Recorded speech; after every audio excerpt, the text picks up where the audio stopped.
Olá, sejam bem-vindos ao Ciências Humanas para o Enem. Hoje a gente vai fazer uma análise a fundo de um período que, olha, não pode faltar nos estudos. A Era Vargas. E o nosso foco vai ser nas leis trabalhistas. Como é que elas surgiram, hein? O que realmente significaram para os trabalhadores da época? É um ponto-chave, sim. Getúlio Vargas foi uma figura bem complexa, né? E a legislação trabalhista que ele implementou reflete muito isso. Foi um avanço em direitos, foi, sem dúvida, mas ao mesmo tempo era uma ferramenta muito, muito eficaz de controle político e social. Entender essa dualidade é fundamental. Perfeito. Uma conversa essencial para quem está aí ralando para a prova. Mas antes de começar, não esqueça de se inscrever no canal. Bom, para a gente entender direitinho as leis trabalhistas da Era Vargas, a gente precisa dar uma olhadinha no Brasil de antes, né? Era a República Velha. Isso, aquela dominada pela política do café com leite. Basicamente, São Paulo e Minas Gerais se revezando no poder. Exato. E o cenário, muita insatisfação, sabe? As condições de trabalho eram bem ruins, a indústria querendo mais espaço e uma crise política rolando. E foi aí, nesse caldeirão, que aconteceu a Revolução de 1930. Ela levou Getúlio Vargas ao poder. Mas, olha, é importante dizer, não foi uma revolução popular, tá? Foi mais uma mudança de quem mandava, tirando aquelas oligarquias mais tradicionais, tipo as de São Paulo e Minas, do centro do poder. Aí começa a Era Vargas. E durou, hein? Foram 15 anos no poder. E esse tempo todo ainda foi dividido em fases, né? Teve o governo provisório, Uhum. depois o governo constitucional e, por último, o Estado Novo, que aí já era uma ditadura mesmo. E uma marca muito forte desse período todo foi o tal do trabalhismo. O que era isso exatamente? Então, o trabalhismo foi a grande estratégia política do Vargas para se aproximar dos trabalhadores urbanos. Era uma galera que estava crescendo, né, com a industrialização. Faz sentido. Ele se colocava como um protetor, quase um pai desses trabalhadores. A ideia era dar direitos. Para quê? Para acalmar as tensões sociais, sabe? Evitar greves, manifestações e também para neutralizar a influência de ideias como o comunismo, o anarquismo que estavam crescendo. Ah, entendi. Tinha uma estratégia por trás. Tinha, e bem clara. Havia uma inspiração forte no modelo fascista italiano, sabe? Aquele controle social, o Estado meio que tutelando tudo, conceder para controlar. E foi nesse contexto que os direitos começaram a aparecer. Mas não foi tudo de uma vez só, né? Pelo que eu li, foi um processo. Exatamente. Ao longo ali dos anos 30, começo dos 40, foram surgindo leis bem importantes. Coisas como jornada de trabalho de 8 horas, Que hoje parece básico, mas na época. uma conquista enorme. Regulamentação do trabalho da mulher, do menor de idade, direito a férias pagas, descanso semanal, salário mínimo. Olha, em 1930 já criaram o Ministério do Trabalho. E a carteira de trabalho virou obrigatória em 32, né? Isso mesmo.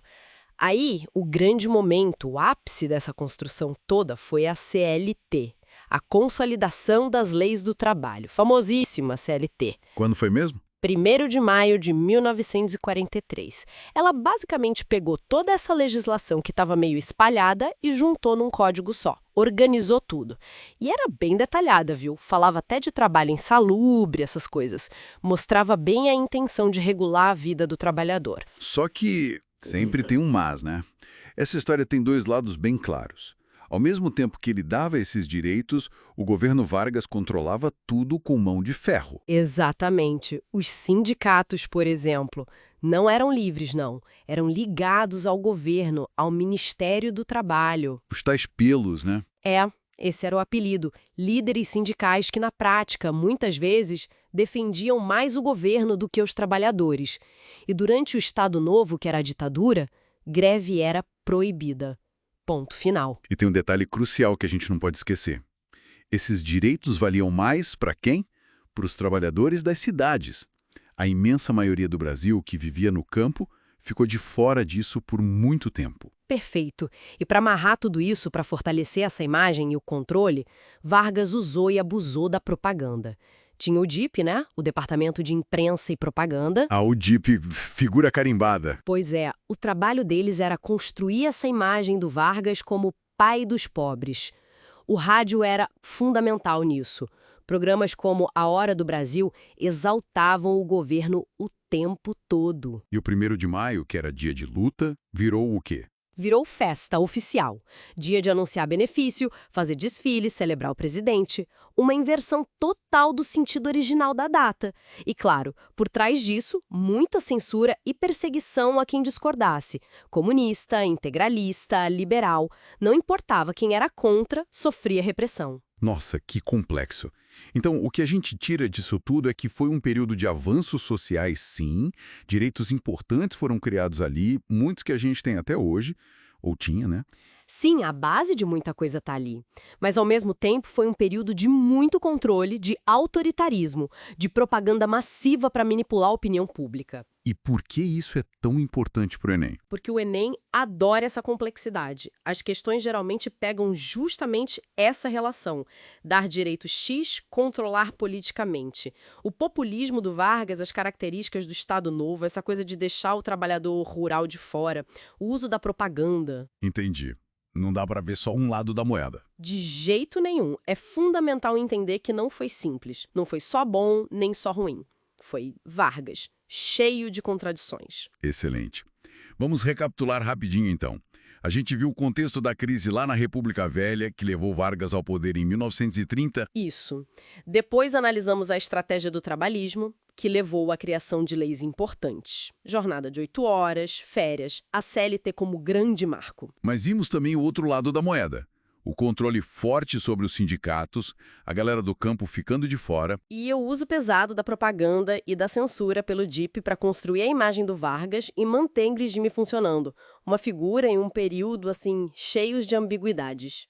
E aí, galera, curtiram essa análise? A gente espera que ajude muito vocês nos estudos pro Enem. Ó, não deixa de seguir a gente para mais conteúdos assim e compartilha com os amigos e amigas que também estão nessa batalha. Fica aí a reflexão, né? O quanto essa mistura de dar direitos e, ao mesmo tempo, controlar, que foi tão forte na era Vargas, a gente ainda vê por aí nas relações de trabalho e na política do Brasil hoje. Continuem estudando e contem com a gente. Valeu. Até a próxima. Tchau.